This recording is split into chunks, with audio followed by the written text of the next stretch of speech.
Dans l'exercice 4, nous allons voir la notion de la valence. Dans la question 1, nous allons déterminer la valence de l'azote, de l'oxygène, du fluor F-, du néon, du magnésium Mg2+, et du chlore. Dans le tableau qui est ici, nous allons mettre une croix dans la case qui correspond à la valence d'un élément donné. Donc ici, par exemple, pour l'azote, on va voir que il s'agit de la valence 3, donc on va mettre une croix ici. Pour l'oxygène, on va mettre une croix ici parce que elle présente la valence 2. Et on va voir les autres pour le fluor, le néon et le magnésium et le chlore. Alors pour le soufre, dans la question 2, il s'agit d'expliquer pourquoi il a plusieurs valences. Donc ça, on va le voir dans les diapositives qui suivent. Le soufre présente 3 valences, la valence 2, la valence 4 et la valence 6.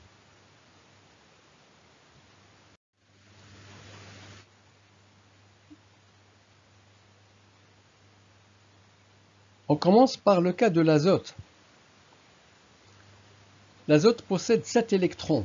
Ces électrons vont être répartis dans des niveaux d'énergie et des espaces qu'on appelle des orbitales atomiques. Ainsi, la configuration électronique, qui signifie la répartition des électrons sur les orbitales atomiques, est donnée pour l'azote ainsi.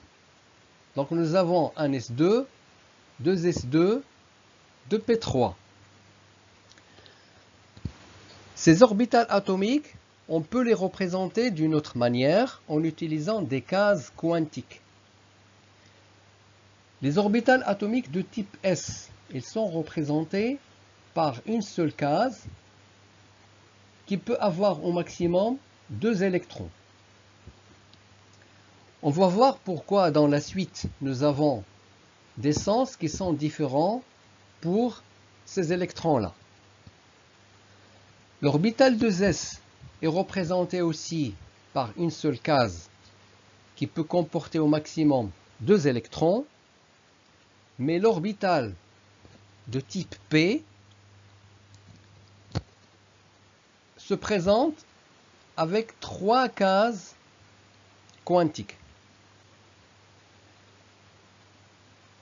Alors, les 3 électrons qui restent pour compléter 7 pour l'azote vont se mettre dans l'orbitale 2p et on va les mettre de manière parallèle parce que chaque électron doit occuper une case quantique et on n'a pas le droit de mettre 2 électrons dans une case et laisser une case vide, et ça on va le voir par la suite. Nous avons des règles de remplissage des orbitales atomiques.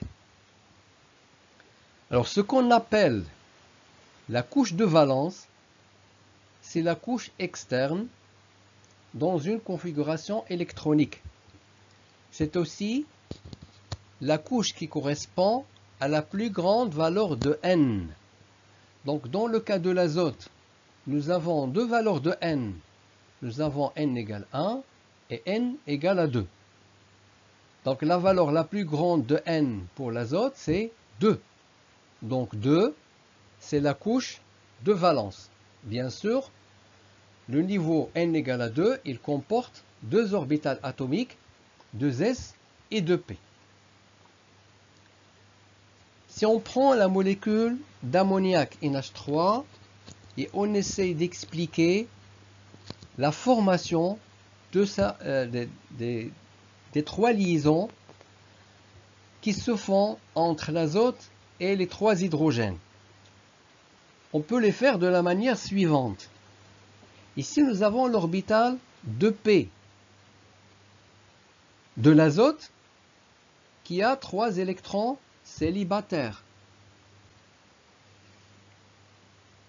Alors, chaque électron célibataire de l'azote, on va le mettre en commun avec un électron célibataire d'un hydrogène. Donc ici, on a formé la première liaison NH1, par exemple. La deuxième liaison va se former en mettant en commun un électron célibataire de l'azote et un électron célibataire du deuxième hydrogène.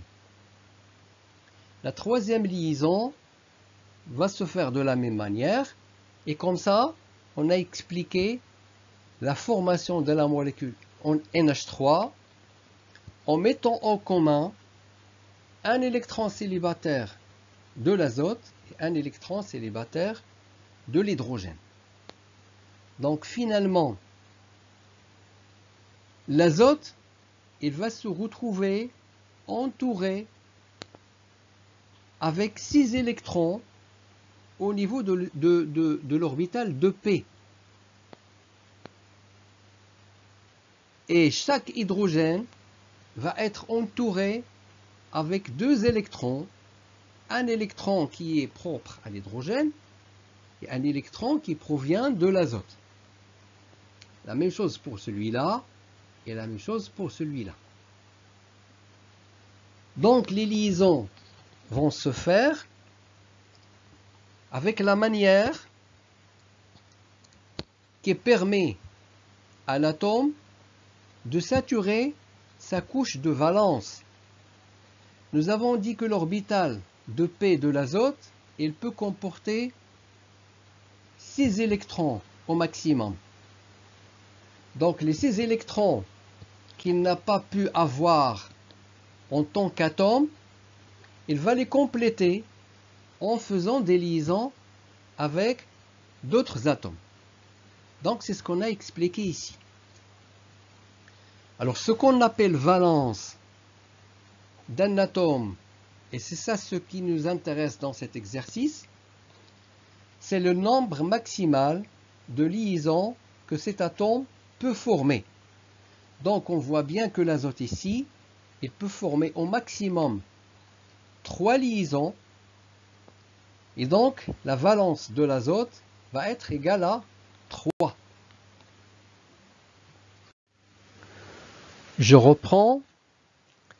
Le nombre maximal de liaisons qu'un atome peut former, c'est ce qu'on appelle la valence de cet atome.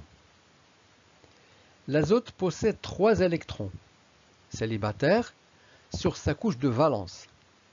Donc il peut former 3 liaisons. D'où la valence de l'azote est égale à 3. On passe au cas de l'oxygène. Sa configuration électronique est 1s2, 2s2, 2p4, qu'on peut représenter avec les cases quantiques de cette manière. La couche de valence de l'oxygène est 2s, 2p. Alors, l'oxygène, il a 2 électrons célibataires sur l'orbital atomique 2p. On les voit ici. Donc, il ne peut former que 2 liaisons au maximum.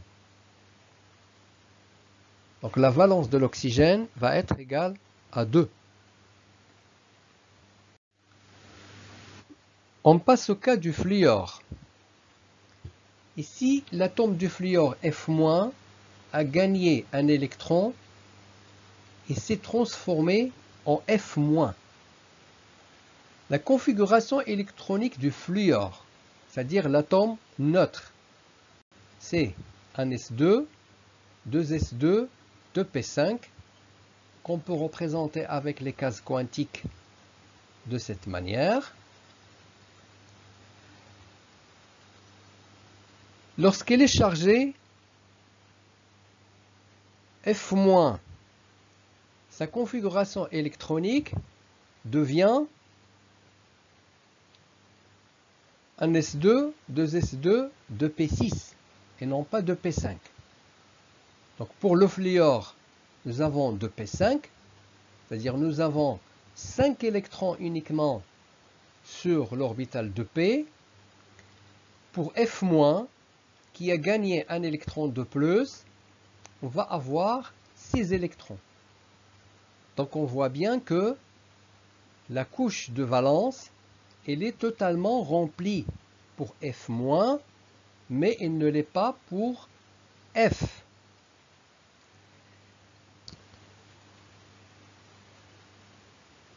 Alors, il n'y a aucun électron célibataire pour F- qui va être engagé dans une liaison avec un électron d'un autre atome. Cela veut dire que F- ne peut pas former de liaison parce que sa couche de valence elle est complète. Par contre, F, le fluor, l'atome neutre, peut former une liaison. F- ne peut pas former de liaison. Alors lorsque l'atome ne peut pas former de liaison, on dit que sa valence est nulle. Donc la valence pour F- est 0. La configuration électronique du néon est un S2, 2S2, 2P6 qu'on représente dans les cases quantiques de cette manière. Donc on voit bien dans cette configuration électronique, ça c'est la couche de valence. C'est une couche qui est complètement remplie. Donc il n'y a pas d'électrons célibataires sur la couche de valence 2s2p du néon. C'est-à-dire que le néon ne peut pas former de liaison. Donc la valence est nulle. On l'a déjà dit, lorsqu'un atome ne peut pas former de liaison, sa valence est nulle.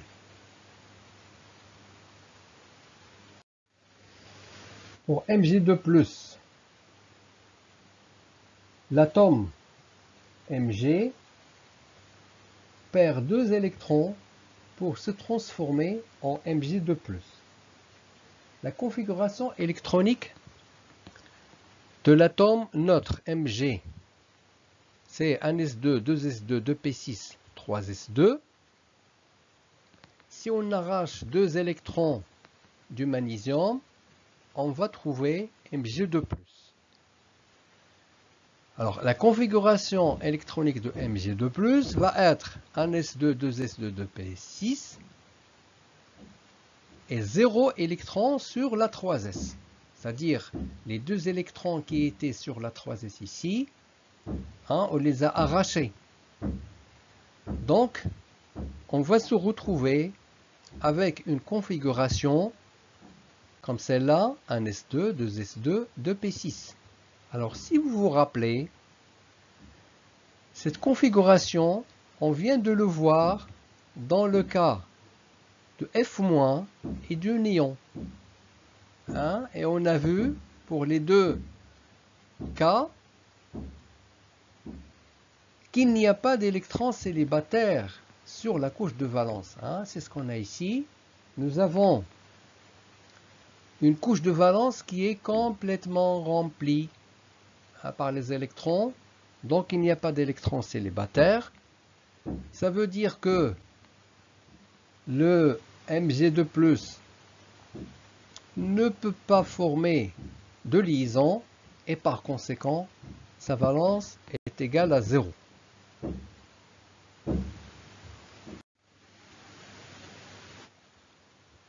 Les gaz rares sont les éléments chimiques qui se trouvent dans la nature à l'état atomique, car leurs couches de valence sont complètes.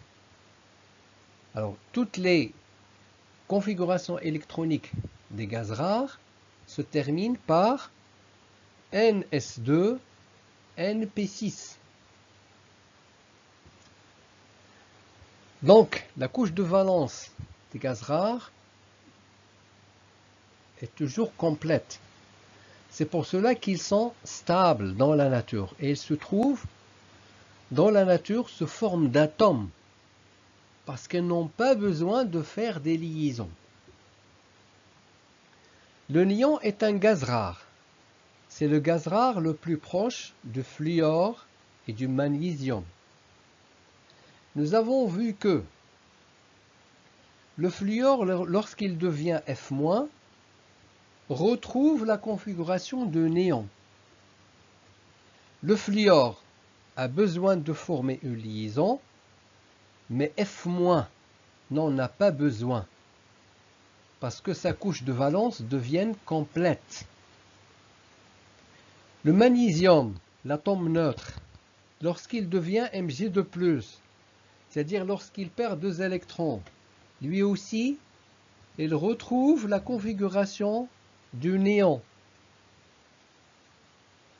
Le magnésium, en tant qu'atome neutre, doit former 2 liaisons, mais Mg2+ ne forme aucune liaison. Pourquoi?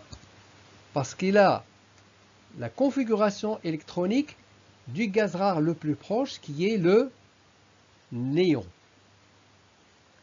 Et là, on arrive à une conclusion qui est très importante et qui va nous permettre de comprendre comment les liaisons se forment entre les atomes pour donner des molécules. Cette conclusion est la suivante. Un atome a toujours tendance à avoir la configuration électronique du gaz rare le plus proche en gagnant ou en perdant des électrons. Donc nous avons vu pour le magnésium, il perd 2 électrons pour retrouver la configuration du néon qui est le gaz rare le plus proche. Par contre, le fluor, il gagne un électron pour retrouver la configuration du gaz rare le plus proche qui est le néon. On est toujours dans la question 1 de l'exercice 4. Il nous reste à traiter le cas du chlore. Le chlore possède 17 électrons. Sa configuration électronique, 1s2, 2s2, 2p6, 3s2, 3p5. La couche de valence va être, donc vous allez là deviner, c'est 3s, 3p. La couche de valence correspond à la plus grande valeur de n. Donc on voit bien qu'il n'y a qu'un seul électron célibataire sur la couche de valence du chlore. Nous avons ici un électron célibataire. Donc le chlore ne peut former qu'une seule liaison. Alors quelle est la valence du chlore? Vous devez la connaître si vous avez bien compris ce qu'on a dit jusque-là. La valence c'est 1. Alors ici c'est 1 en chiffre romain. Ce n'est pas I, c'est 1 en chiffre romain parce que les valences, on les écrit avec des chiffres romains et non pas avec les chiffres arabes.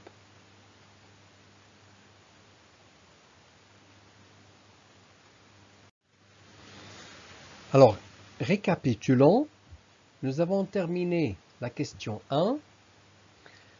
Alors, qu'est-ce qu'on va faire? Nous allons rassembler les résultats précédents dans le tableau que nous avons vu dans l'énoncé de l'exercice. Le tableau, c'est le suivant. Alors, nous avons vu dans le cas de l'azote que la valence, c'est 3. Pour le cas de l'oxygène, la valence, c'est 2. Pour F-, pour le néon, pour Mg2+, nous avons trouvé que la valence est 0.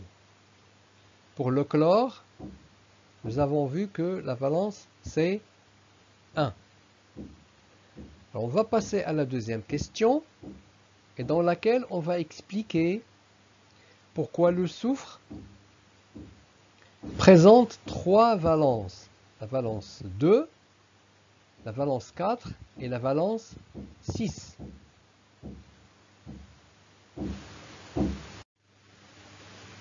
La question 2, expliquer les multiples valences du soufre.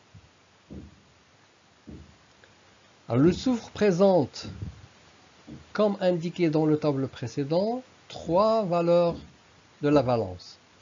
2, 4 et 6. Alors le soufre est là la configuration électronique 1s2, 2s2, 2p6, 3s2, 3p4. Parce qu'il a 16 électrons. Donc on est passé au niveau d'énergie n égale à 3. La couche de valence représentée avec les cases quantiques, c'est 3s, 3p. 2 électrons sur la 3s et 4 électrons sur la 3p. Alors cette configuration correspond à la valence 2. Pourquoi la valence 2? Parce que le soufre peut former deux liaisons en utilisant les 2 électrons célibataires qu'il a sur l'orbital 3p. Cette configuration correspond à ce qu'on appelle l'état fondamental du soufre. Alors pour expliquer les valences 4 et 6 du soufre, il faut envisager ce qu'on appelle les états excités. Alors un état excité, c'est un état d'énergie dans lequel on excite un électron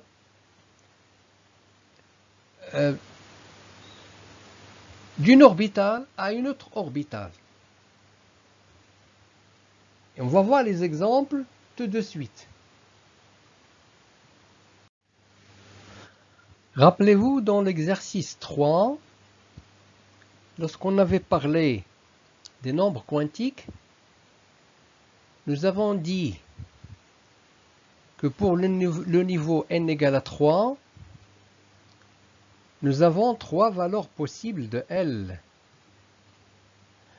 Nous avons L égale à 0, L égale à 1, L égale à 2. Alors, L égale à 0 nous donne l'orbital atomique S. L égale 1 nous donne l'orbital atomique P. L égale à 2 nous donne l'orbital atomique D. Donc, puisqu'on est dans le niveau n égale à 3, nous allons avoir les orbitales 3s, parce que L égale à 0, 3p, parce que L égale à 1, et 3d, parce que L égale à 2. La configuration électronique de la couche de valence du soufre s'écrit en utilisant les cases quantiques comme suit. 3s, 2, 3p4. Mais nous avons la 3d, qui est une orbitale atomique vacante, ça veut dire vide. Parce que nous avons la valeur L égale à 2 qui est possible. Donc nous avons les orbitales 3D, elles existent, mais on n'a pas d'électrons, on n'a pas assez d'électrons pour les remplir. Déjà, l'orbital 3P n'est pas complètement rempli. Donc c'est une orbitale qui va rester vide. Donc l'orbitale atomique 3D est une orbitale atomique vacante, car le soufre ne contient que 16 électrons. Donc on n'a pas assez d'électrons pour arriver jusqu'à l'orbitale 3D. Alors l'excitation d'un électron de l'orbital 3P vers l'orbital 3D conduit à ce qu'on appelle l'état excité. Hein? Donc on va voir le cas suivant. C'est le premier état excité. Voilà, donc un électron qui était ici dans l'orbital 3p, lorsqu'il est excité, il va passer dans l'orbital 3d. Alors cette configuration correspond à la valence 4. Pourquoi la valence 4? Parce que dans ce cas-là, nous avons 4 électrons célibataires qui peuvent être liés bien sûr à d'autres atomes. Si on parle par exemple de l'hydrogène, hein, donc on va lier ici chaque hydrogène à un électron, hein, du soufre. Et donc on va former 4 liaisons. Donc nous avons la valence 4. Si on excite maintenant l'électron qui reste ici sur la 3s, puisqu'on est toujours dans le même niveau d'énergie, on est toujours dans la même valeur de n égale à 3. Donc si on excite l'électron de 3s vers 3d, on obtient le deuxième état excité, hein, qu'on note S avec 2 étoiles, parce que c'est le deuxième état excité. Ici, on a utilisé une seule étoile. C'est le premier état excité. Donc il reste un électron sur la 3s, 3 électrons sur 3p et 2 électrons sur la 3d. Alors on voit bien clairement que cette configuration correspond à la valence 6, parce que nous avons maintenant 6 électrons célibataires sur la couche de valence du soufre, et donc le soufre peut former 6 liaisons.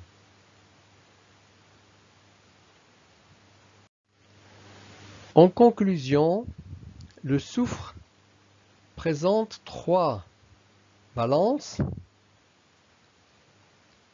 La valence 2 permet d'expliquer la formation de la molécule SH2, dans laquelle le soufre forme 2 liaisons avec 2 hydrogènes. Hein? Ce sont les traits qu'on représente ici. La valence 4 permet d'expliquer la formation de la molécule SO2, dans laquelle le soufre forme 2 liaisons avec cet oxygène et 2 liaisons avec cet oxygène. Et la valence 4 permet d'expliquer la formation de la molécule SO3, dans laquelle le soufre forme 2 liaisons avec chacun des 3 oxygènes